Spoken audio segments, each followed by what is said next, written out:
time to lay down our hands.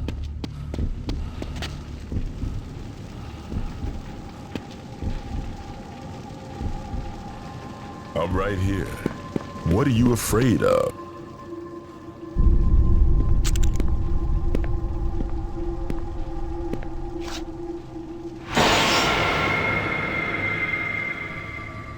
That's what I thought. Looks like we're going to play this game a while longer. I couldn't change you, and you couldn't get rid of me. The ties that bind, they'll keep us connected, but apart. And I'll be right here, looking over your shoulder.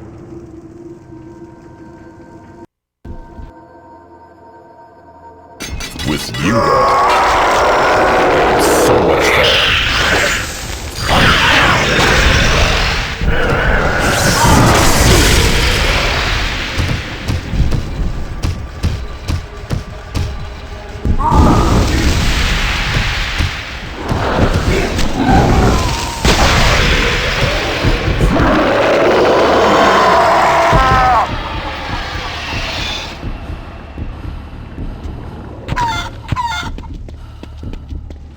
I'm right here.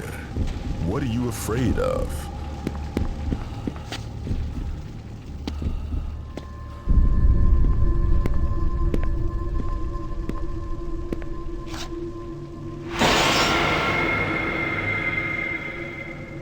That's what I thought.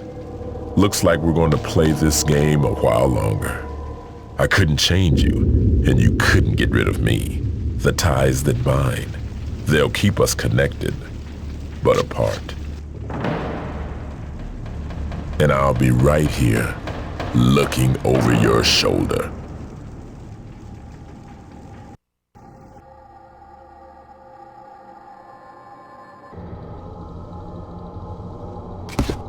This binder contains a quick overview of the different malefactors that Foundation scientists and containment personnel have observed on the streets of Baltimore during our initial sweep. This does not represent the extent of our current knowledge, but provides a succinct overview for those who wish to become acquainted with our subject matter. One of our most interesting finds during the Carnade Island containment operation was a journal written by a fairly intelligent escaping inmate by the name of Clem. He had composed and illustrated a bestiary of all the malefactors he had seen, and had named them in an amusing style. Impressed by his work, we've decided to continue his naming convention herein. Slayer. This is the most pervasive of all the malefactors we've encountered. The Slayer has a basic human body shape, but with blades replacing the legs and arms and a metallic apparatus suspending the head. Given its context, the Slayer's appearance evokes blade-wielding street criminals, though the malefactor's blades are longer and sharper than one would normally find even on the most violent Baltimore streets. Arsonist.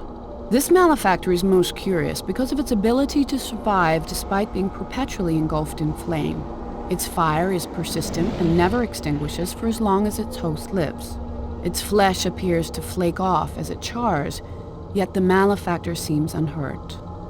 Baltimore has a high incidence of abandoned building fires, often with squatters and other impoverished people trapped in these run-down buildings and burned alive. If only they could survive as well as the arsonist. Gorger. Along with the Carnade Island malefactor the Fester, this gorger is distinct because of its constant need to feed as part of its innate behavior.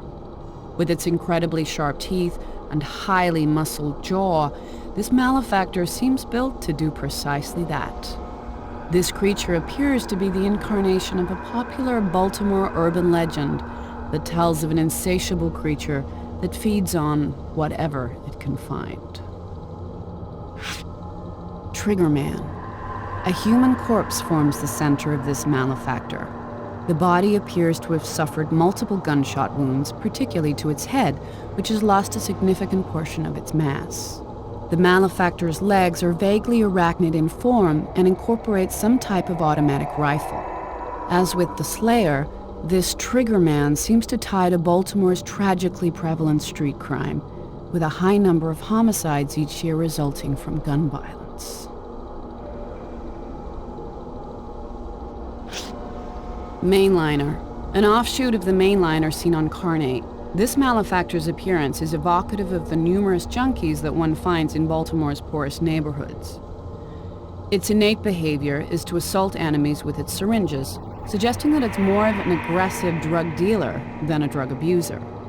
The syringes we have analyzed contain a unique heroin-derived concoction that is capable of instantly killing almost any human immediately upon injection. Marksman. This malefactor is nearly identical to the ones we saw in large quantities on Carnate Island. It wears a giant battery of rifles on its back and is able to erupt out of the ground, a particularly impressive sight due to its significant size. In Baltimore's troubled past, there were a few rare occasions of the military being called out to quell civilian uprisings. One can only imagine how this marksman ties to those intense events. Mauler. One of the few malefactors that does not derive from a human skeleton, these beasts do still feature a hideous human skull. Named the Mauler for their savage biting attacks, these malefactors are relentless in their pursuit of a target and seem to be insatiable in their appetite for human flesh. Their appearance often coincides with the manifestation of an apparition, a large human who seems to be their master. Burrower. Cities are built on the backs of those who labored and died to build their underground infrastructure. Just as those laborers needed to adapt to their hostile working conditions, so too has this burrower. This malefactor actually moves beneath the surface of the earth at tremendous speed. The exact physics of how it accomplishes this remain a mystery, especially given that it can successfully tunnel through a wide variety of materials.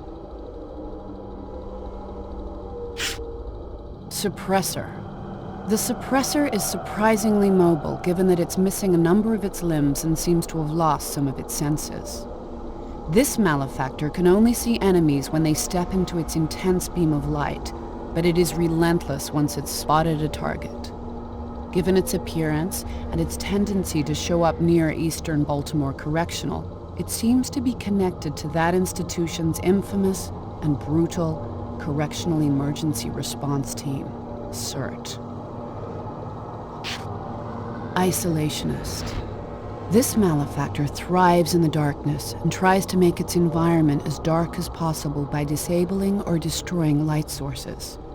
We've not been able to get a good look at the isolationist, let alone capture one.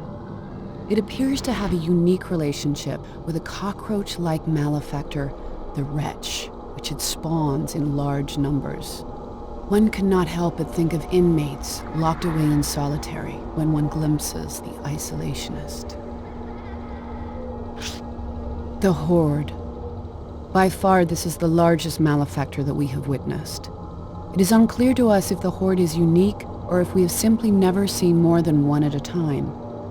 It seems like a distant, much larger cousin to the Burrower, but obviously more deadly and destructive.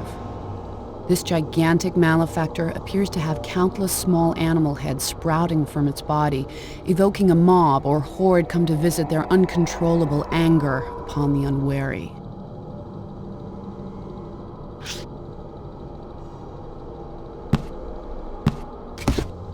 Having worked long and hard on my scrapbook history of Carnate Island, I wanted something a bit less depressing to take on next.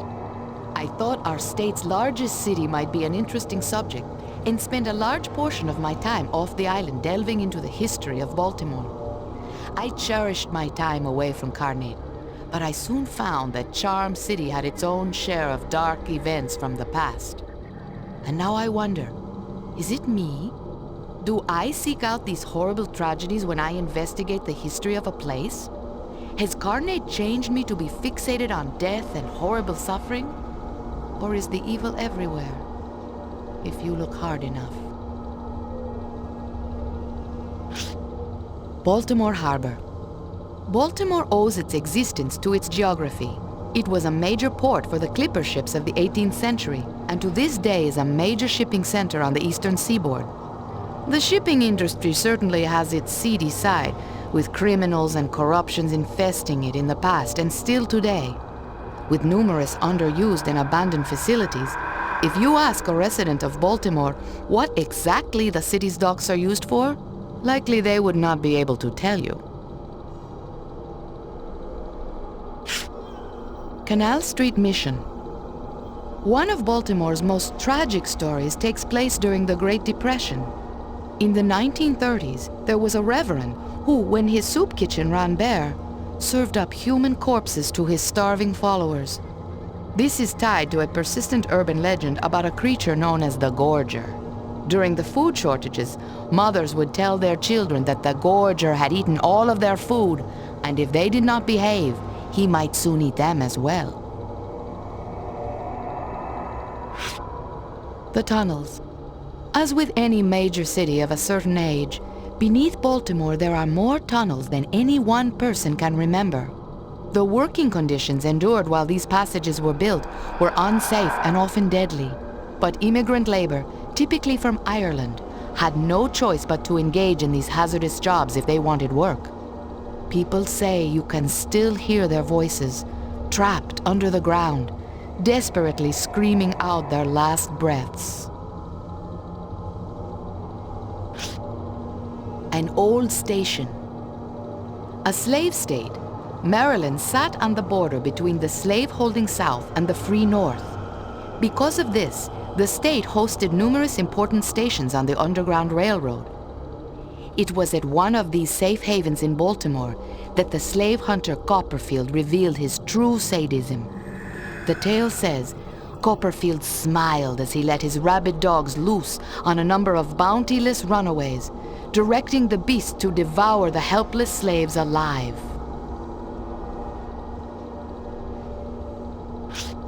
Site of a lynching. Even the most adept negotiator will agree they may be able to calm the rage of any one individual, but the fury of an enraged mob is all but unstoppable. In Baltimore, some 80 years ago, it was on this corner that the rage of a horde of people could only end in bloodshed. Today, that event is shrouded in mystery. No one even remembers the supposed crime of the accused. It doesn't matter. The horde makes its own right and wrong. Eastern Baltimore Correctional Facility. Though Abbott is a higher security prison containing a harder breed of inmate, Eastern Baltimore Correctional Facility has a legacy that makes it just as notorious. Located deep in the harshest section of East Baltimore, for 50 years the facility was run by a series of cruel wardens who directed a hateful staff. Recently, the brutal criminal Blackmore was said to have done a stint there. Finally, an inmate whose evil surpassed that of his jailers. Eastern Correctional Lunchroom. The secret of every corrections officer is that he is totally powerless against the superior numbers of the inmates. On one fateful day in the 1970s, the inmates at Eastern overthrew their captors, even managing to kill the warden. They say his blood still stains the floor of the lunchroom. A brutal show of force followed, the CERT unit opening fire on the inmates. Many died, but the inmates had already reminded everyone who truly has the power. Eastern Correctional Solitary Confinement Unit. It is hard to punish those who are already incarcerated. Prisons have focused on removing what few freedoms and privileges inmates retain: light, fresh air, mobility, human contact. Solitary takes away all those things. In Eastern, the COs took it to the extreme, so far that 7 inmates killed themselves rather than live another day in the dark misery of the solitary cells. The story goes that Warden Elroy smiled when he heard the news. Eastern Correctional Machine Shop. The goal of Eastern's most notorious warden, Raymond Elroy, was to keep his inmates as miserable as possible. something accomplished largely through the hard labor forced on them in the machine shop. There was little regard for their safety, with disastrous results. For instance, one day, the valves on the smelters melted off and completely incinerated a number of inmates. The stench of burnt human flesh has never left that room. The legend of the Creeper. The police have no record of a man named Luther Stickwell, but the people of Baltimore remember him as the Creeper. The legends say he was a pimp whose hatred of women knew no limit, and he ended up killing not only the women in his employ, but also any others who suited his fancy. His eventual body count ranging from 50 to over 200. Few things make me as ill as when I hear he still skulks through the alleyways of Baltimore. Carnate Island. The people of Baltimore and Greater Maryland almost never speak of Carnate Island, as if they wish it did not actually exist.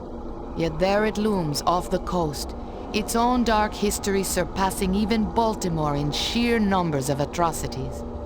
Today, those of us who live there work in the bleak Abbott State Penitentiary, or are married to those who do. I can assure you, we never forget that it is an intensely deep shade of blood that stains the island's soil. Blackmore's Drowning Pool. It seems the entire city of Baltimore shakes at the mention of the name Blackmore. The notorious drug lord has taken over most of East Baltimore's drug trade, viciously disposing of his enemies in his infamous underground drowning pool. Perhaps the fact that hardly anyone has ever met him is part of his secret. He lives almost as a legend, only visible out of the corner of an eye, looming over the city like a specter of pure evil.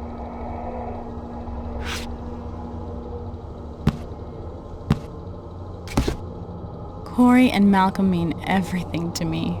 And it's because of them I get so mad at T. I just want what's best for them, and sometimes I don't know if their father realizes how important he is to their happiness. But T's been doing a good job with them since I moved to Manhattan. Now I miss them more than I ever imagined. And I know I have to be with them again. And if that means taking T back, well, stranger things have happened. Miles is probably T's best friend. He's smart, and I think he has good intentions, but he always seems to be getting into trouble and bringing T down with him. He owns a dive bar called The Underground, and that was where T got into that fight that sent him to jail. I always wondered what part Miles played in all that. I tried so hard to keep T away from influences that would bring us down, but I didn't have much luck. I remember the smell of Eastern even from the outside. It seemed like forever they kept us waiting outside in the rain. Standing there, seeing the other women visiting their men. I just got mad. How could T have brought us this low? When I got inside, it was so cold. I remember the look on T's face when I told him it was over, that I needed a divorce. He looked at me like I had betrayed him. And I told him he had done it to all of us.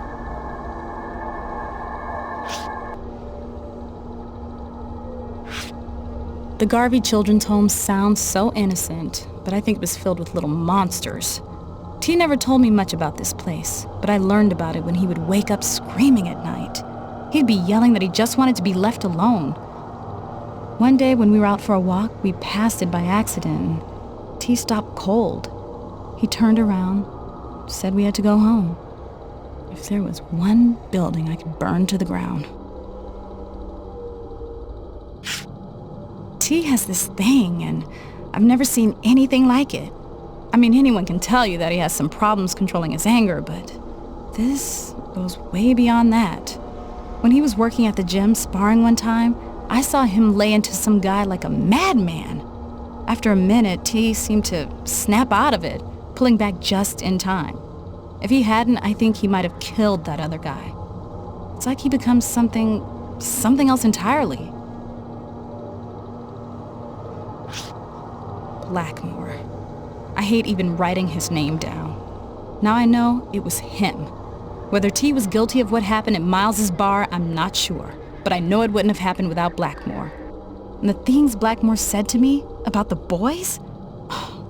It's one thing being king drug dealer, or whatever he is, but Blackmore takes evil to another level. He's almost too evil to be real, and I've never even seen him in the flesh. The gazebo is where T and I met, and I know it's silly, but just looking at a photo of it makes me wonder, what if that gazebo had been somewhere else? Somewhere far from Baltimore, far from the junkies, far from Blackmore. What if it had been in some small town somewhere out in the country, a million years ago? We would have stepped out of that gazebo into a world that would have let us have our life, had our dream, had our happiness. I still wonder.